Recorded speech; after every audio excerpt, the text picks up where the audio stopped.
Welcome to the Tri-City Regional Chambers Network Tri-Cities Membership Luncheon. I'm Lori Mattson, President and CEO of the Chamber. We're so pleased to present today's program, Encouraging and Supporting a Job-Creating Economy, with Port of Seattle Commissioner Bill Bryant. This is a very important topic for our state as we continue to shift to an innovative economy in this new century. The Tri-Cities is poised to play a key role in our economy of tomorrow because we are the fastest growing community in the Pacific Northwest. We have numerous innovative industries in our community, and we are home to a very strong agriculture industry that helps feed the world. Each month, our Awards and Recognition Committee selects a member to recognize as our outstanding member of the month. And this month, the Regional Chamber is pleased to announce Checker Cherries as February's outstanding member.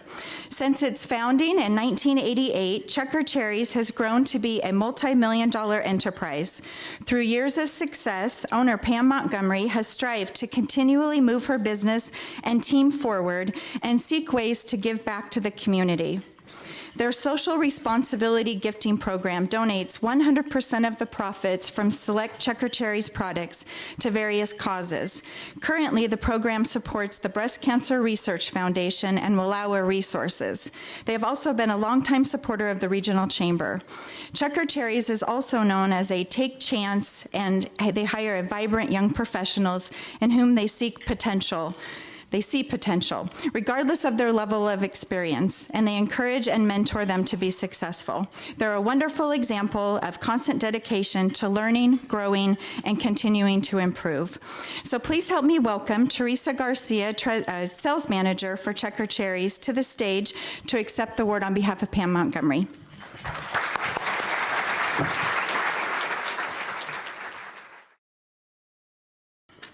Now I would like to introduce John Crook, our past chair of the Regional Chambers Board. Our current chair is out of town this week. So John is our 2012 board chair, and he has agreed to come help me out today. So please welcome John Crook. Thank you so much, Lori. You know, I thought I didn't have nerves coming into this till I dipped my sleeve into the dessert a moment ago. And so now I'm scrambling. So as Lori mentioned, I'm past board chair, and I'm sure there's those of you in the audience today that are thinking, I thought we got rid of this guy a couple of years ago. I hope he doesn't try to make me get my body fat tested today. There'll be a donut reception afterwards, so for those of you who hold that against me. But I assure you, I'm only here to fill in for Ron. And as I said at a recent board meeting, Ron and Renee Vasquez and others after me have done a great job of returning a sense of dignity to the board chairmanship. I'll do my best not to set things back today. The Chamber's continued mission is to serve as the voice of business for our community. We cannot be that voice without the nearly 1,200 members, businesses that help make this organization great. Today, we're pleased to welcome new members to the Chamber community. Please help me welcome our Marketing and Membership Director, Elizabeth Holt, to introduce our new members and present them with membership plaques/certificates. Elizabeth? Thanks, John. I'm excited to be able to announce some of the Chamber's newest members today who are able to join us. If I call your name, please join John over here and he'll give you your membership plaque, and then we'll pose for a group photo. So first of all, we have Manna McIntosh with Ashby Law, Angie Eddington with Sparkle and Shine Professional Cleaning, Tess Thompson with Bioenergetics Wellness Center, Rafael Rivera with AM Cleaning, Ryan Scott with Firefly Blue, Kenny Larson with Platinum Inspection Services, and Meredith Ferris with Waddell & Reed. Please join me in welcoming these new members.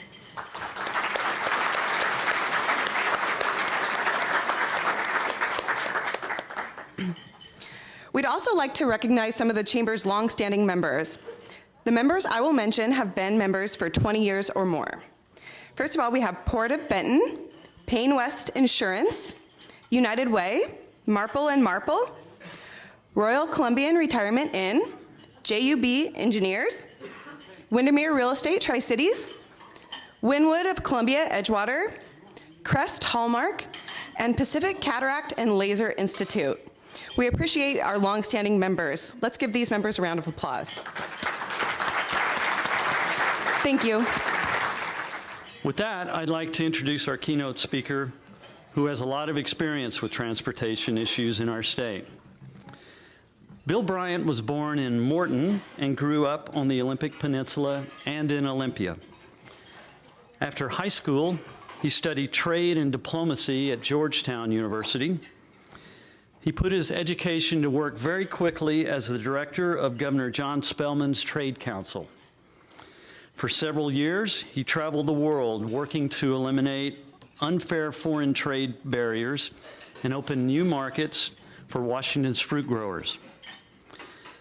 He has also been appointed by both Democratic and Republican presidents, the U.S. Congress, and the U.S. Export-Import Bank as an advisor on our nation's trade policies.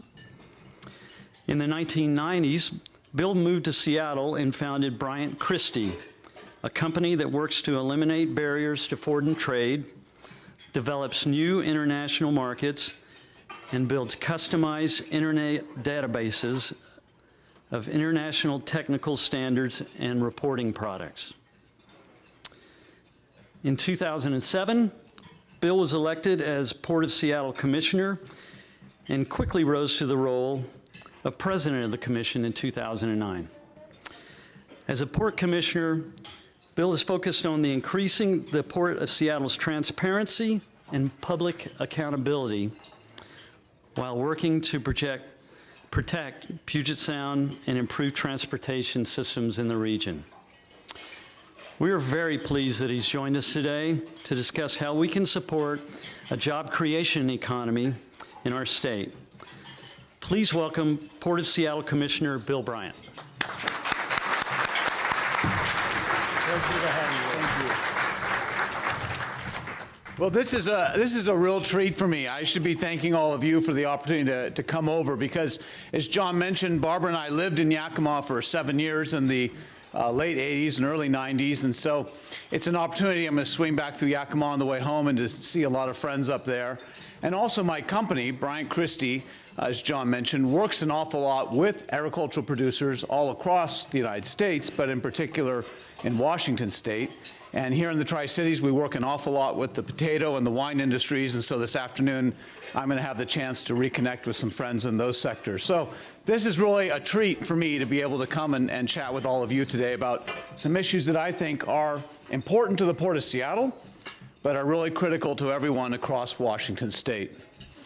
To kick it off, let me ask you a question.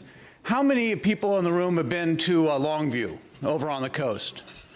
Okay, of those who have been to Longview, how many have been to the Port of Longview? Great, okay.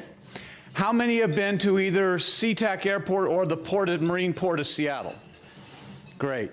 Now, of those of you who have been both to Longview and Seattle, and if you listen to the radio program this morning on KONA, you don't get to answer this question. But of those of you who know both Longview and Seattle, what do you think they have in common? I'll tell you what they have in common, and I didn't actually really appreciate this until last week.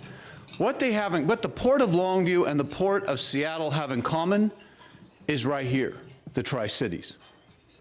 Because last week I was down visiting the Port of Longview, and they showed me this video of a lot of fertilizer that was being unloaded, been imported from Asia, was being unloaded into the Port of Longview. And then the next part of this video showed exactly where that fertilizer went. And it comes here, and then gets dispersed throughout central Washington for a number of different crops. And those crops, in raw or processed state, whether it's frozen fries or dehydrated potato products or whether it's fresh apples, then get exported through the Port of Seattle.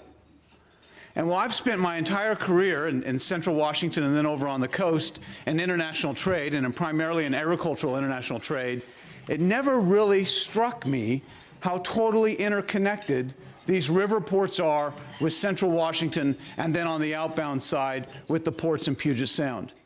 And that this circle is really, between Longview coming up through central Washington and going back through Puget Sound, is really a job-generating engine that touches communities all across Washington state. I guess intellectually I should have known that, because when we look at the economic analysis for the Port of Seattle touches over 200,000 jobs in Washington state. And when you see that circle between Longview, the Tri-Cities, central Washington, and Seattle, it's really driven home. Something else which really drove it home recently was the labor dispute between the longshoremen and the terminal operators. Who here was affected or knows somebody who was affected by that labor slowdown? What product or commodity were they involved in? Truck drivers? Truck drivers. Who else had their hand up? Matt. Paper products. Help over here. Feed. Somebody else. Titanium. What's that? Hay.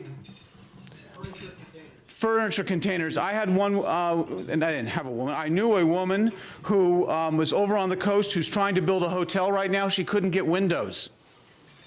She couldn't get her windows in. She couldn't do an awful lot on the inside until she put her windows in. Whether we're talking about titanium or truck drivers or hay or apples, the apple industry was losing millions of dollars a week. It drove home how incredibly important those ports in Seattle and Tacoma are to our entire economy. And what I want to tell you is that those ports in Tacoma and Seattle and the thousands of jobs all across Washington state that depend upon them are seriously threatened. And if we want to keep this job-generating engine moving, we've got to keep those ports vibrant. The ports there touch about 1/3 of our state's gross domestic product. The products moving across those docks in Commencement and Elliott Bay touch 1/3 of our economy. We saw that with this slowdown. But what we didn't realize also, and a lot of people don't focus on, is that those ports in the maritime sector in Puget Sound are responsible for more jobs in this state than aerospace. And if you look at just the jobs related to the movement of cargo across those docks, we're talking about 19,000 to 30,000 jobs. That's everyone from a longshoreman to a truck driver. And because these ports right now are competitively threatened, so are many of those 19,000 to 30,000 jobs. And they're at risk of moving to British Columbia. And why is that? Well, really two reasons. The first is we have outdated government and outdated governance structure in Washington state. And the second is a result of the recession. The first is outdated governance. When the port system was set up 100 years ago by the legislature, the law was written so that it really compelled the ports of Seattle and Tacoma to compete against each other. And over the last century, some of you might have watched this, the ports of Seattle and Tacoma have gotten pretty damn good at competing against each other. One year, Seattle would be up here and Tacoma would be down here, and we'd think that's really great. And then Tacoma would take some of our business, and we'd be down here, and Tacoma would be up here, and we'd kind of wonder what happened. And for the last decades, it's seesawed back and forth like that. But what the 10 commissioners, the 5 in King and the 5 in Pierce County, really began to realize over the last few years is that while we're doing this seesaw thing and competing against each other, the volume of cargo coming into Puget Sound and the market share of cargo coming in was going down. And the amount of cargo and the market share going into British Columbia, Prince Rupert, and Vancouver was going up. And if we didn't reverse that trend, some of those 19,000 to 30,000 jobs were going to begin following that cargo north. And what we also realized is we didn't have a whole lot of time to reverse that trend. And that's because of the recession. Before the recession on the planet, there were probably about 15 major shipping companies. You know, really the top 10 were the big players, but let's say roughly 15 or so major shipping companies. Of those top 10, because they hemorrhaged billions of dollars during the recession, 6 of those top 10 have formed an alliance. The top three, which constitute over 30% of the cargo moved on Earth, the top three have petitioned the United States, the European Union, and China to form an alliance. So whereas before the recession, you had these 15 major companies and a few others. Seattle and Tacoma could kind of compete for them, and one could come to Tacoma, and one go to Seattle. Maybe every once in a while one leaks off to Vancouver. It wasn't great, but life would go on. What the 10 commissioners realized, now that we have just a handful of big companies, if we were to lose any one of them, thousands of jobs would follow. So we sat back and said, okay, what do we need to do to keep these fewer, bigger companies coming into Puget Sound? Not just so that we can keep the ports active, but so we can service jobs all across Washington State. And we realized we needed to be able to do two things. We had to be making some significant, big investments, and we had to coordinate those investments. And the law didn't allow us to do either of those. The law didn't even allow us to sit down and exchange financial information, let alone coordinate investments. Now, why do we need to make big investments? Well, the same handful of fewer, bigger companies are the same companies that have on order the next generation of ships. When I was first elected to the Port Commission, the first time I ran for public office was 2007, elected in 2008. In 2008, the average size ship carried about 6,000 to 8,000 containers. What do you think the next generation of ship carries? Anybody want to guess? And port commissioners can't guess. Anyone guess? How much? 20,000. 20,000 is on the drawing board. Right now, 16,000 is in service. Okay? So we cannot, if we're going to keep these fewer, bigger companies here, we cannot keep the existing terminals that we've got. Because you can't take a ship that's got 16,000 containers on it and try and put it into a terminal that was designed to hold a ship with 6,000 to 8,000. It won't fit. Right now in Puget Sound, we have one big ship terminal in Seattle and one big ship terminal in Tacoma. And if we're going to be globally competitive and keep those jobs here in Washington State, we need to have 4. So we need to be building 2 more. Now that's going to be a huge investment. Right now, Terminal 5 is one of the 2 terminals in Seattle that are really one of the best terminals. Terminal 5 is probably one of the best terminals on the west coast of the United States. It's got a lot of land. The railroad is right onto the dock. It's got naturally deep water, of course, because of the glaciers 10,000 years ago, so we don't have to dredge. We need to take this, what's already one of the best terminals on the west coast, and upgrade it to accommodate this next generation of ships. Anyone want to guess what it takes, what it costs to take a terminal that's already one of the best and make it ready for the next generation? Give me a guess, somebody. How much? 100 million? I wish you were right. The staff is saying that it's going to cost us about 250 million. But we're at 5% design, which means nothing. So let's call it maybe somewhere between $250 and $350 million. That's a big investment. Now, we need 4. We have 1 in Tacoma and we have 1 in Seattle. If we had the old arrangement where we're competing against each other, I'd have 1 in Seattle, I'd be figuring out how to get Terminal 5 going, and I'd be trying to then figure out how I bring on a 3rd. And what would be happening down in Tacoma? They've got 1. They'd be trying to figure out how to get a second one going, and then finally how to finance a 3rd, and we'd have 5 or 6 in Washington State, and we only have enough cargo for 4. We wouldn't be able to make enough money to pay off those investments, and taxpayers would be left holding the bag. And the jobs would still probably end up going to British Columbia because we wouldn't be able to service them in an adequate way. That's no way to run a show. So the Port Commissioners realized, the 10, 5 in King, 5 in Pierce, that we need to be making some significant investments if we're going to keep those fewer, bigger companies coming in to Puget Sound and Washington State, and we had to coordinate those investments so we weren't spending public money in a redundant way. And again, the outdated law didn't allow us to do any of those things. So last October, the 10 commissioners petitioned the federal government for permission to consolidate the operations in Seattle and Tacoma into a single Puget Sound port. The negotiations are continuing to go on, but we hope to have it all concluded in the next few weeks and then approved by the federal government sometime in the June-July timeframe. And when it is, we will have created the third largest port in North America. LA Long Beach, New York, New Jersey, Puget Sound. And by doing that, we have let the world know, and this is not a Brian Williams moment, this isn't exaggerating. We really have, the world is watching this, and they are trying, because they never thought this would happen. Seattle and Tacoma was destined to, eat each other's lunch. And they're saying, whoa, what's going on here? We have let the world know that the ports of Seattle and Tacoma and Washington State have decided to compete globally.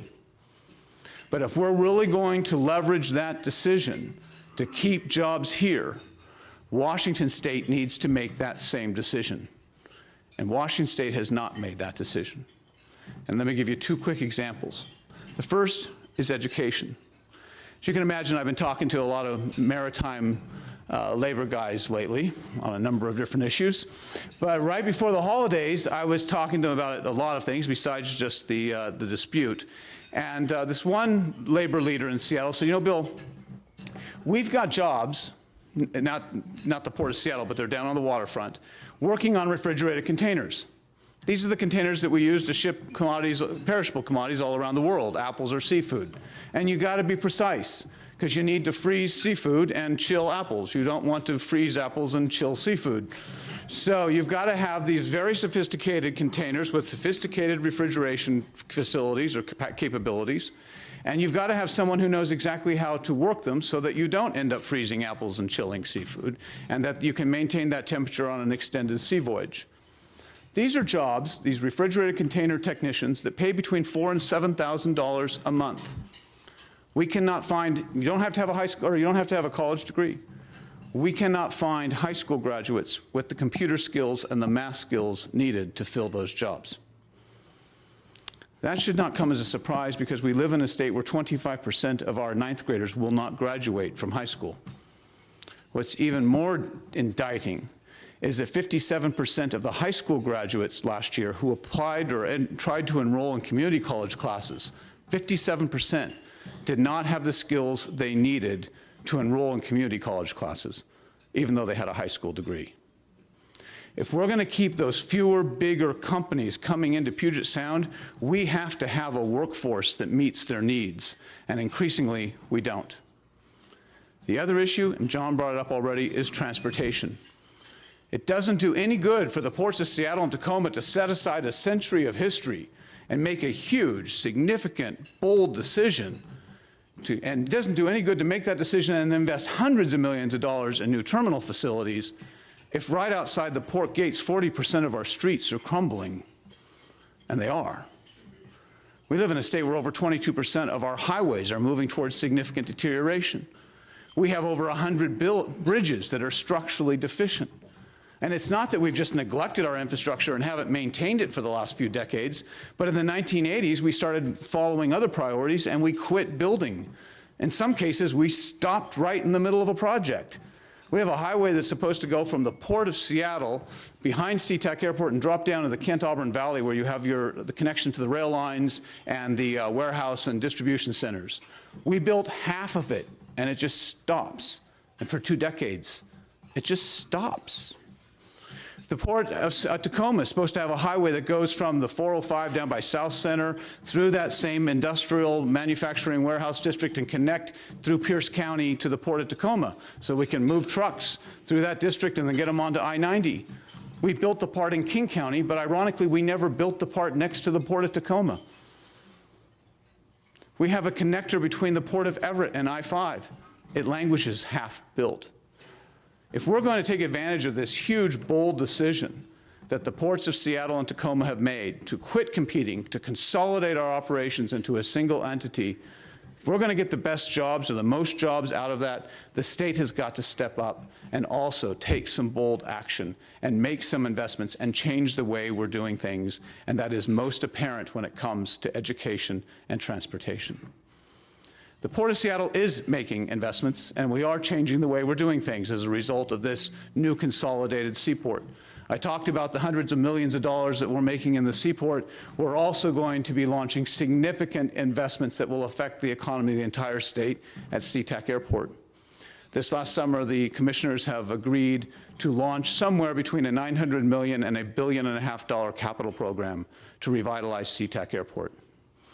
We're going to be building a new North satellite for Alaska and Horizon so they can service Washington State and the Pacific Northwest more efficiently. We have to build a new center runway.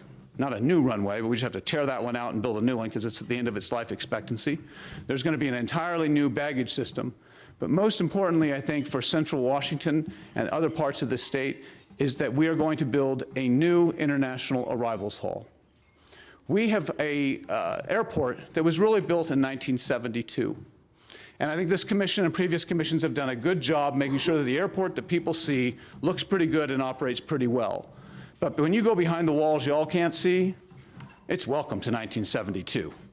And we need to do a lot of refurbishing in order to get this up to standard for the next 2 or 3 decades. But the one area where we have not hidden 1972 from the public is the International Arrivals Hall. Has anybody arrived in SeaTac from overseas lately? I mean, when you get off that plane, it's welcome to the 1970s. I mean, the flooring, the lighting, the escalators. This was never built for the millions of people we're putting through there on a regular basis, and it was never built, of course, for post-9/11 security. This new facility is now accommodating millions of people. We're being able to fly to Europe and to the Middle East and to Asia directly. And as a result of this new excitement and growth at SeaTac, and because of our proximity to Asia, Delta Airlines has announced it is moving its hub from Tokyo to Seattle. Now, they have already moved about six direct international flights from Tokyo to Seattle. They may move as many as 12 additional direct routes. Now, that's important to everybody in this room for one reason. LAX, Los Angeles Airport, estimates that for every new direct international route they bring into Southern California or to LAX Airport, it adds $500 million to Southern California's economy. If even 10 or 20% of that is true here, adding 12 more direct international routes is going to provide all of Washington State with business and tourism opportunities we've never had before. So we are making the investments necessary to help jobs be generated. And we're changing the way we've done business. Not only are we focusing on creating a new single operating entity to manage both seaports as a single Puget Sound port, but because now the Port of Seattle will not be running the seaport, we now have time to focus on economic development around King County and around Washington State. And so we're going to be working with communities all across Washington State to ensure that we have tourism possibilities that are connected to SeaTac Airport and to the cruise ship industry in Elliott Bay. And that should not only ensure that we have people coming in to SeaTac Airport, but that they spend 2 or 3 days and they come over here to wine country, or they go north to Lake Chelan, or they go to Hurricane Ridge over the Olympic Peninsula.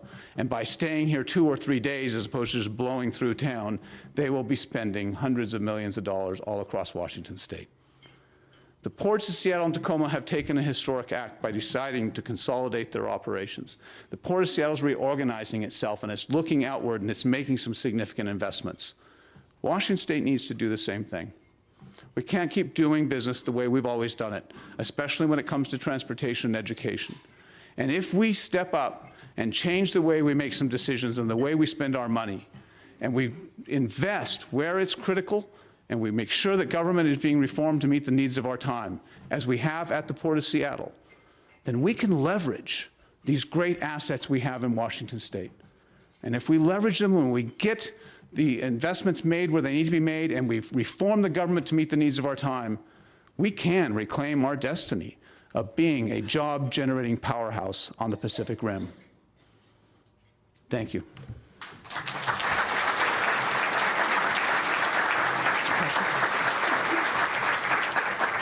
Yeah, I'd love to take some questions. Hopefully I won't be yelling. Commissioner Bryant, I want to thank you for your candor, compelling and refreshing. And Lori, thank you for scoring another one out of the park. I think, oh, here we go. Never give me the mic. If you have a chance, Commissioner, to talk to some of the port commissioners in the room today, I think, again, you have a lot to share with each other. But you made a point. And being a refugee from Bellevue about 11 years ago, one of the reasons my husband and I left is to get away from all these intergalactic projects that circle the drain and generate a lot of noise, if nothing else, and a lot of tax. Are we capable as a state to fix our education challenges? Jim Albaugh made the similar comment about education a couple of years ago. But fixing this and coming together to build the kind of infrastructure and education systems that our kids deserve. That's an excellent question. The needs in Washington State when it comes to our education system are, I think, approaching dire. And we don't really realize that in Washington State, but when I started really digging into workforce development and education reform, what I realized is that when you get outside of Washington State, much of the rest of the country, Washington State is considered something of an education backwater. Now, that's shocking to me because I grew up in a state where we took pride in our public education system. I grew up in a small town. I was born in Morton. Everybody know where Morton is, over on the White Pass Highway? But I grew up in Hoodsport, which is a very small town over in the Olympic Peninsula, and the school was actually on the Skokomish Indian Reservation. But because we funded all school districts in the same way and provided for basic education, I got a great public education in that very rural, poor school district, enough that it prepared me to go on back east to college. I'm not sure that would be true today.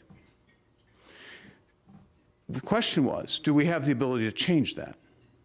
And that's really a question that I need, and we all should put to, that I should put to you, and we should all put to each other. We know what needs to be done. It's not rocket science.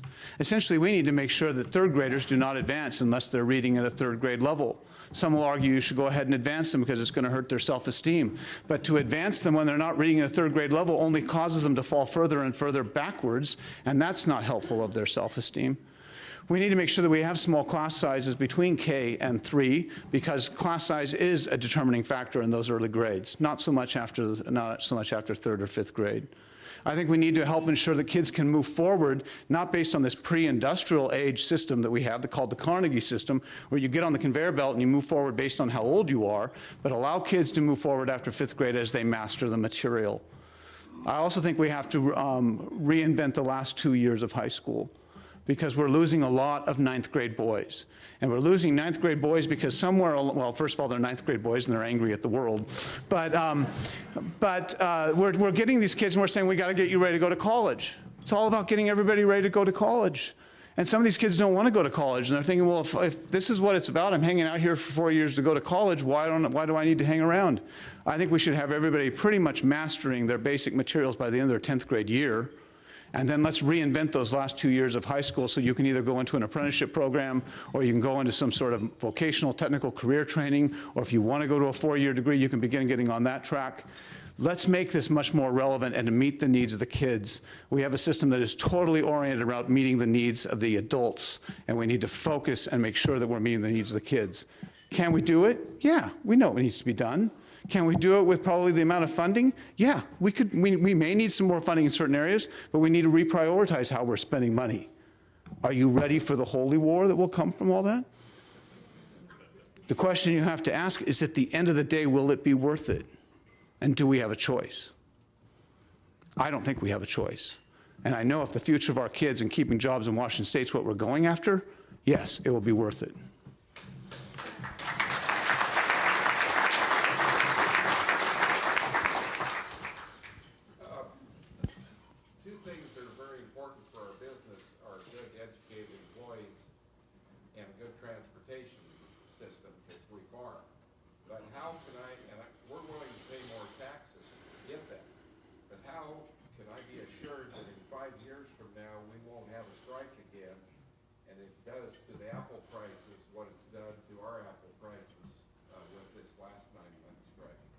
Did everybody hear the question? I mean, we can make investments in transportation and in education. The ports can take historic actions and consolidate and make investment in terminals, but how do we know if we do all that we're still not going to have a labor dispute in 5 years that will undermine it all? the real quick answer is we don't. I mean, the contract will be up for renegotiating in 5 years. I will tell you that on neither side right now is there an appetite for another one of these, but 5 years is a long time and people forget.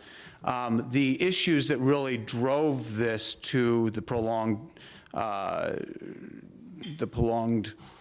disruption have, I think, been solved, and they're not ones that would be revisited in 5 years. This was not ultimately a dispute over health care or wages or benefits. Those issues were taken care of before the contract expired for the most part. This was over some much more arcane rules on arbitration and on jurisdiction, and those are tougher things to work out, and they were worked out in a way that I don't think they're going to be revisited in 5 years. Nonetheless, some of us are already talking about how do we ensure this doesn't happen again. We need to, first of all, get this contract approved, and the rank and file haven't even seen it yet, so that election will be in a few weeks. I think it will be approved, and then I think before some of us start saying, okay, how do we keep this from happening again, we need to let everybody rest a few weeks. But sometime this summer, we need to begin discussing how do we ensure this doesn't happen again. And there are some ideas on how we could prevent a long-term disruption. We've got to, because you can believe that the ports of Vancouver and Prince Rupert are going to use this against us. This was real. Many of these issues had much more to do with labor issues in Southern California than they did the Pacific Northwest. And that's why you had Southern California calling the shots, and they were willing to hold out. They were willing to hold out because they knew when this was over, the cargo would come back to Southern California. It has to. That's how you access the southwest part of the United States. But the cargo coming into Puget Sound is destined for Chicago and St. Louis. And it can go through either port that will get it there most rapidly. And so we had cargo being diverted to Vancouver and Prince Rupert and through the Suez Canal directly to the East Coast. And we're going to have to go back and tell them, okay, everything's fine now, come back to the Puget Sound. And that's going to be a tough sell, especially if they think it's going to happen again in 5 years. So in order to get that cargo back, we're going to have to give them some assurances, and that's why we're going to have to put some mechanisms in place. But first, let's get it passed, and then let's let everybody rest before we hit them with what's next.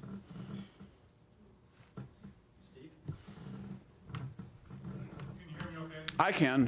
Mr. Bryant, thanks for being here. I've listened to you speak several times before, and I've enjoyed it. I have a point and a question. My point is that John Crook spoke about a transportation package. It has completion of the highways that you mentioned in it, so there's another reason to encourage the group to call their senators and urge support of this package. My question, sir, is do you have any gubernatorial aspirations? Well,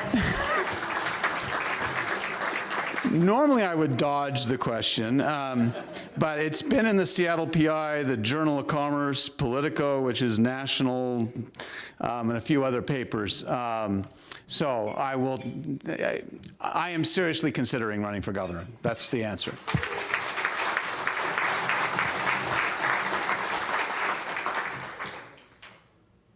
Is that it? Great. Thank you all. If I may, a couple of points struck me during Bill's comments.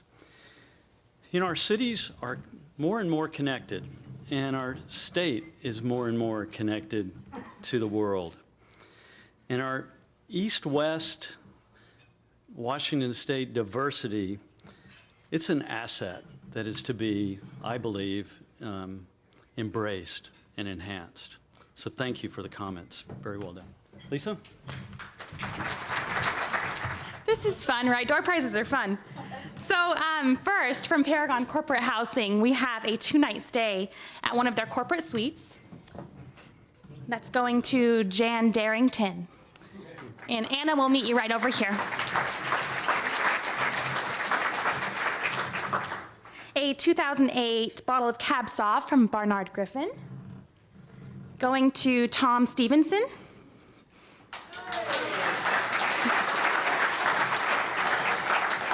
And from 14 Hands Winery, their Hot to Trot White Blend, Meredith Ferris.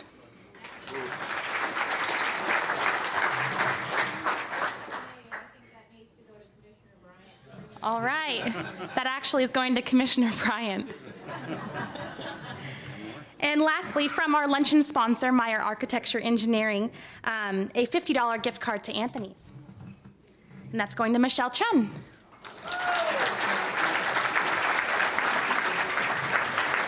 Thank you. Thank you, Lisa. Way to scramble. Okay, again, some final wrap-up items, some thank yous to Meyer Architecture for sponsoring today's luncheon. Steve, thank you. Our keynote speaker, Bill Bryant, for a great discussion on jobs in our economy. The wonderful staff here at the Red Lion. Our friends, as always, Charter Communications. They're great, as always, at editing out speakers' mistakes like mine. And a sincere thank you to all of you for attending. Finally, stay connected with the Chamber on Facebook, Twitter, and other social media. And remember, it is great business to do business with Tri-City Regional Chamber members. Thank you all.